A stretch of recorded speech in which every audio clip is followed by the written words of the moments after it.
युवाओं को रोजगार का अवसर प्रदान करने के लिए डॉक्टर पीएन वर्मा फाउंडेशन 8 अक्टूबर को धनबाद के धनसार में रोजगार मेला का आयोजन करने जा रही है। फाउंडेशन के शैलेंद्र कुमार सिंह ने प्रेस कॉन्फ्रेंस में बताया कि इस रोजगार मेला से करीब 300 युवाओं को लाभान्वित करने का लक्ष्य है। रोजगार मेला में कंपनी द्वारा चयनित होने वाले युवाओं को दिल्ली, नोएडा,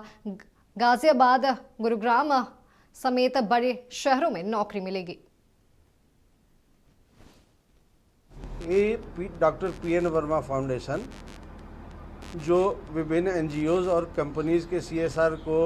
यहाँ पे कन्वर्ज करके धनबाद के विकास के लिए कुछ काम या सेवा का छोटा मोटा काम कर रहा है,